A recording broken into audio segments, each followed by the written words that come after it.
Strap yourselves in, boys and girls, for the most unexpected, unexplained comeback in the history of Football Manager. Okay, we might be able to explain it. It's that formation change. But still, the comeback is on, everybody. Hello and welcome to part 30 of Gunning for Glory. I'm Kev, and we're going to win everything this year. Since you were last with me, we've conceded 0 goals, scored 10 goals. I had this rehearsed and still had to check that it was 10. We beat Huddersfield 3-0. We beat Liverpool 5-0 in the league. We beat Crystal Palace 2-0. And we are now only 4 points outside of the Champions League spots again. But more important than that, with 11 games still to go, we're only 10 points off the top of the league with a game in hand over Man United. If we win all those games, we could still win the Premier League.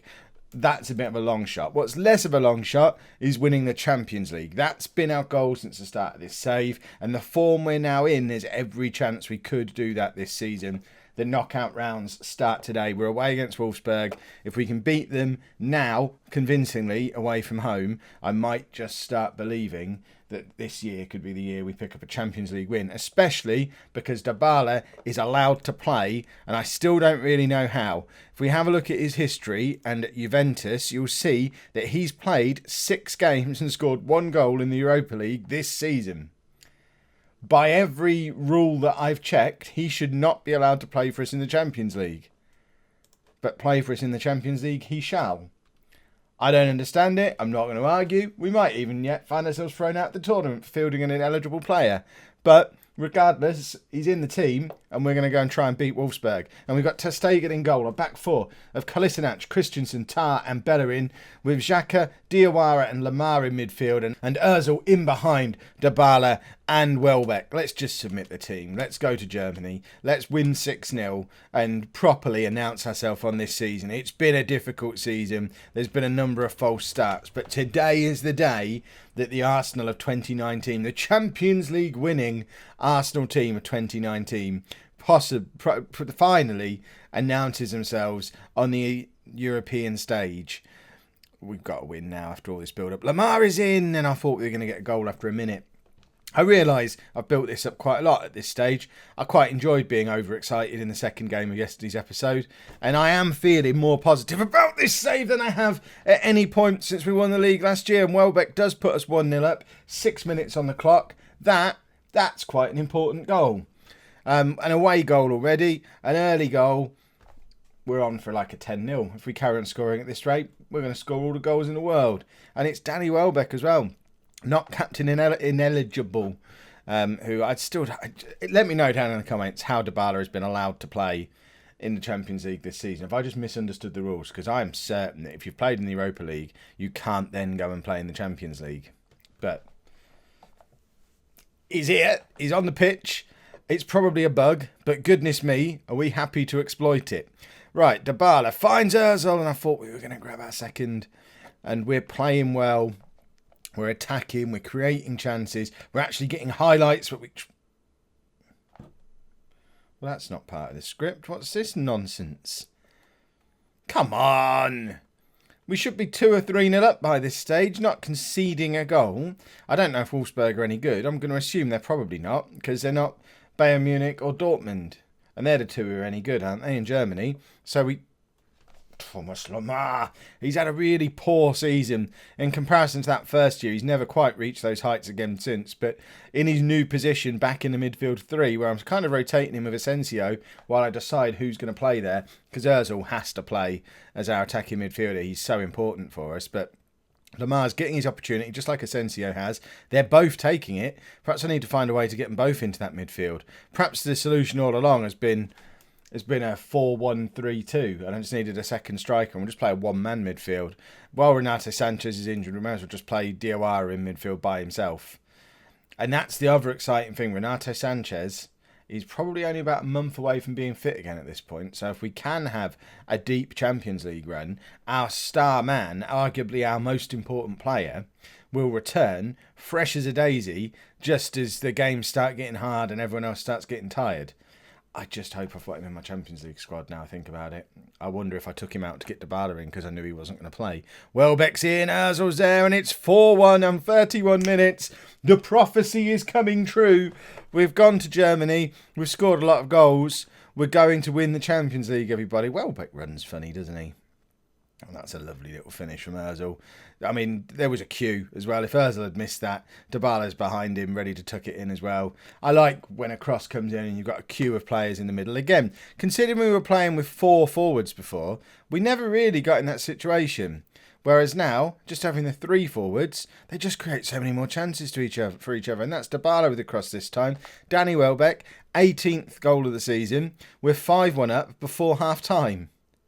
Why did we not switch to this formation right at the start? Why didn't we just play it from the start of the save? We'd have won everything by the end of the second season if we'd have done this from the start. The quality of player that we've got, there's a strong argument that it's the best squad I've had in FM17. People who were watching when I was managing Tottenham might have something to say about that. And yeah, we don't have the firepower of Wells and Iribarren, but just the sheer quantity of wonder kids throughout the squad, plus Danny Welbeck in the form of his life, it's a pretty solid squad that we've got here. And we should be running away with the Premier League. We shouldn't be battling for a Champions League spot. We should be winning the Champions League. And it's all because Kev doesn't know how to do wingers. Yet I've signed very many of them, and I should probably start retraining them all. We've got Barbosa, Cliver, Iwobi, Dembele. They all need new positions. Do we make them strikers, attacking midfielders? Let me know down in the comments what position we should start retraining each of them into, and we'll get on that, because in the unlikely event we don't win the Champions League this year, we're going to have to go at this for another season, and we probably need to sort out all those good youngsters before we do that. Right, let's move Christensen up into the midfield, get Koscielny on at the back, and do that. So we now have got Asensio and Lamar in midfield with a centre back between them. It just feels like a proper Kev system now. Forget the midfield, just play a defender in midfield with a bunch of wingers. That's the Kev way forward. Kolasinac is going to get himself sent off here. 20 minutes to go. It might all be about to go wrong. You know how I respond to being down to 10 men. This could even end up being a 5-5 or a 6-6 yet, because 10 men doesn't really work well for Kev. At least we did have that extra defender knocking around. It does mean now we've got a midfield of these 3, which, I mean, that's quite an attacking central midfield that we've got going on there. Should we just drop Dybala back a little bit as well? And maybe put him on support and do that. Have we got anyone who can play left back? Koscielny, sort of. That'll do. We're obviously going to carry on attacking though, even though we've had to drop a player. I think Dybala's worth 2 players, and if he's not, hat-trick hero Danny Welbeck certainly is. And it looks like we're going to close it out anyway. I mean, 5-2 I can live with. If they want to score a goal here, I'm not going to be too upset. See? Not too upset. If they score another one, I might start getting a little bit more upset. But as of right now, I'm comfortable with what's happening. 5-2 away from home in the Champions League in the knockout rounds. That feels like a Kev performance. So we're always going to be comfortable with that. And go on, let's grab a 6. Oh, there you go. The red-green colour blindness beds in there, because I was convinced Welbeck was running away with the ball there, and in actual fact it was some little fella in a green kit, which quite frankly is cheating. See, 5-3, a little bit more uncomfortable now, because if it goes to 5-4, then I really am panicking. If it goes to 5-4, you know it's going to 5-5, because that's just how the game works. Once the momentum switches like that, especially late on in a game like it is now, then you just know it's all falling apart. We just need to not let them have the ball for this last 10 seconds, in the hope that 10 seconds is long enough for them to not score 2 goals in. 5-3. We'd have taken it before the match. 5-3 is always going to be better than 1-0. And, yeah, we've scored 5 goals. Scoring 5 goals, that's good. Now, who are we playing? I forget who we're doing. We're playing Everton in the league. Let's go and get ourselves back into a Champions League qualification spot. We'll get to the Everton match in a second, but first I've got some official posh fan business to take care of, because Northampton seem to have stumbled across a wonder kid, and that will never do. He's called Ismail Duke Duku. 16-year-old Spanish player. He's already played for them for a year and a half, I guess. Well, a year, I guess. He must have come through their youth intake last year, so he went straight into the team age 15. He's played a full season for him this year as an attacking midfielder. 9 goals, 10 assists. He's proper 5-star potential, wonder kid material, already well suited to Championship football, and he's been labelled the next Pep Guardiola. Now, I can't let Northampton have a player like that. That's not reasonable. It's still Northampton, so it's not enough to drag them out of the league. But there is an unpleasant situation going on there that we need to resolve. So we're just going to buy him. We've offered £5.5 million. I've left it in the hands of Arsene Wenger. And we're just going to spoil their fun and take their player off them because they don't deserve to have nice things down in Northampton. But more important than all of that, we're going to play Everton now. And I haven't picked the team. One moment. I mean, to be fair, that team will probably do. I've brought Sander Berger in for Lamar, dropped him down to the bench. But other than that, there doesn't seem to be a massive reason to fiddle. Fitness is generally okay. Tar maybe could do with a rest. Monreal comes in for Kolasinac because Kolasinac is suspended, I think. But he got sent off. He got sent off in Europe, but he's still he must have already been suspended in the league. I was confused because I knew he'd got sent off. I knew he was suspended, but it's just dawned on me now that we're playing in the league, and that was it. He just needs to stop getting suspended. Let's go play Everton before my mind melts out of my ears. The reason I wanted to bring Sander Berger into the team is because my initial exposure to him was in my Everton save at the start of FM17.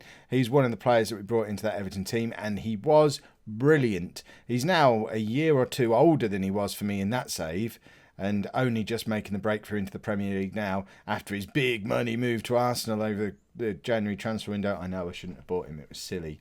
But let's get him in against Everton and hopefully see him perform as well as he did back in the good old days when everything was going well and we were at Everton. Playing a very similar formation to this one with Berger in a very similar position. They've got Odegaard.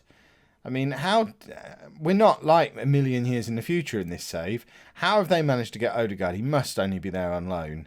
And, I thought Dybala had just stuck that into the top corner. I mean, imagine Ryan Giggs, who is the Everton manager, is probably sat there thinking, how have Arsenal got Dybala? Just like I'm wondering how he's got Odegaard. So we've just both done all right. Me and Giggsy, we know what's what.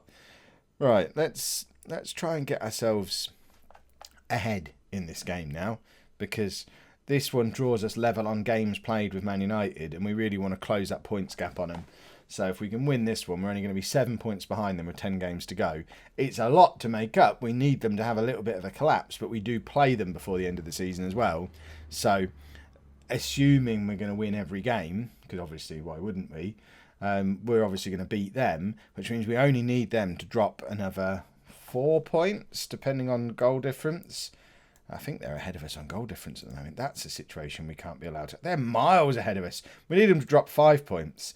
We've not had a very Kev season, have we? If we've got a team beating us on goal difference, especially by that amount. Are we about to lose Monreal here? What is it with left backs and getting booked constantly? Was Rob Tamelty was FM17 as well, wasn't he? It just seems left backs can't stay on the pitch for very long.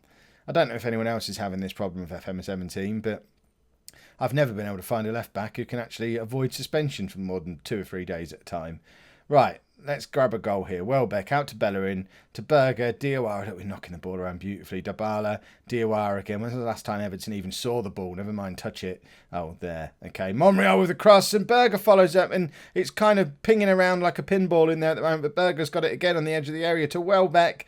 We know Danny Welbeck's the star of European football. Can he do it in the league? He doesn't need to, because Bellerin crosses to Dybala, and Kev can breathe again, and that puts us 1-0 up, but doesn't put us up into a Champions League spot. So we really do have some work to do on this run-in. We're talking about catching Man United to win the league, but we're still going to end this episode 5th, even if we win this match as well, because of pesky Tottenham messing around on extra points above us. Tottenham, Man City, very, very catchable.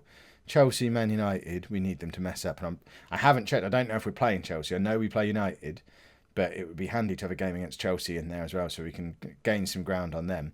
I think Dybala with that goal is now on a goal a game since arriving, by the way. So he was good value for less than 60 million quid, wasn't he? Not even the most expensive player I've bought on this save, I don't think. And he's very much the difference maker. The combination of him coming in and the change of formation, we look like a different team again.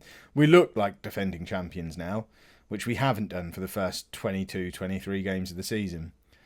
Right, substitution time, I think. Let's take off Ozil, get Lamar on in the attacking midfielder's role just to give him a little bit of time there. Same with Iheanacho, needs game time. Diawara's on a yellow card, so let's whip him off as well. And we'll play Xhaka there with Asensio out in box-to-box midfield again. Asensio's turning into a box-to-box midfielder. This is 2 games in a row we've played him out there, so clearly that's going to be his role going forward.